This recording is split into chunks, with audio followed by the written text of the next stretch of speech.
ছাত্ৰ ছাত্ৰীসকল, আজি মই তোমালোকৰ সপ্তম শ্ৰেণীৰ ইংৰাজী পাঠ্যপুথিৰ ট্ৰাই এগেইন নামৰ এই পয়েমটোৰ কুৱেশ্যন আনচাৰসমূহ কৰি দিম আৰু চেনেলটো ছাবস্ক্ৰাইব কৰি ল'বা, কাৰণ তোমালোকৰ এনেধৰণৰ ভিডিঅ'বোৰ ইয়াতে পাই থাকিবা। ইয়াতে দিয়া আছে যে আনচাৰ দ্য ফলোয়িং কুৱেশ্যনছ। ইয়াতে 6টা কুৱেশ্যন দিয়া আছে। ইয়াৰ আনচাৰবোৰ আমাক কৰিব দিছে।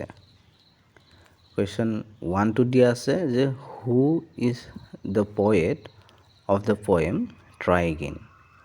ট্ৰাই এগেইন নামৰ এই পয়েমটোৰ বা কবিতাটোৰ পয়েটগৰাকীৰ বা কবিগৰাকীৰ নাম কি বা কোন হয় সেইটো কথা সুধিছে। ইয়াৰ আনচাৰ তোমালোকে লিখিবা W.V. হেকচন। তাৰপিছত 2 নম্বৰটোত সুধিছিল হোৱাট ডাজ দ্য ৱৰ্ড পাৰ্চিভিয়াৰ মিন। মানে যিটো ৱৰ্ড পাৰ্চিভিয়াৰ, এই ৱৰ্ডটোৰ অৰ্থ কি, মানে কি বুজায়। ইয়াৰ আনচাৰ লিখিবা টু কণ্টিনিউ ট্ৰাইং, মানে চেষ্টা কৰি থকা।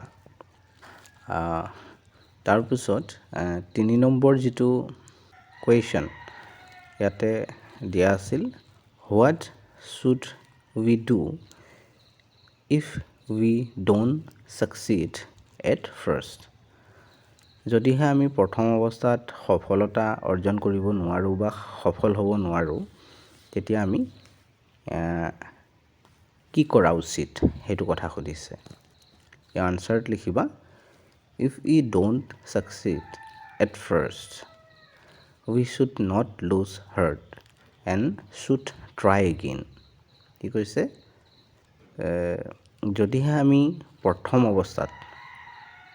প্ৰথমবাৰত আমি সফলতা অৰ্জন কৰিব নোৱাৰোঁ বা সফল হ'ব নোৱাৰোঁ, আমি আমাৰ হৃদয়খন ভাঙি পেলাব নালাগে বা মনটো ভাঙি পেলাব নালাগে, দুখ কৰিব নালাগে, আৰু আমি কি কৰা উচিত, আকৌ এবাৰ চেষ্টা কৰা উচিত, সেইটো কথা কৈছে।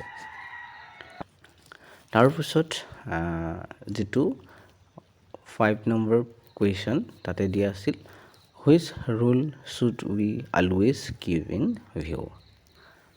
আমি কোনটো ৰুল বা নীতি বা নিয়ম আমি সদায় আমাৰ মনত ৰাখিব লাগে।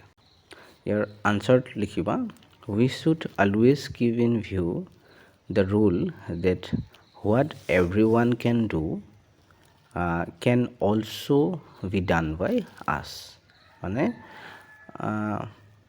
আমি সদায় আমাৰ যিটো ভিউ, আমাৰ দৃষ্টিভংগী, আমাৰ নীতি নিয়মৰ বা আমি যেনেদৰে ভাবোঁ তাৰ যিটো দৃষ্টিভংগী, সদায় এইটো ৰখা উচিত যে যিটো কাম মানে সকলোৱে কৰিব পাৰে, সেইটো কাম আমিও কৰিব পাৰোঁ বা আমাৰ দ্বাৰাও কৰিব পৰা যায়। তাৰপিছত 6 নম্বৰ যিটো কুৱেশ্যন তাতে দিয়া আছিল right same rhyming words from the poem.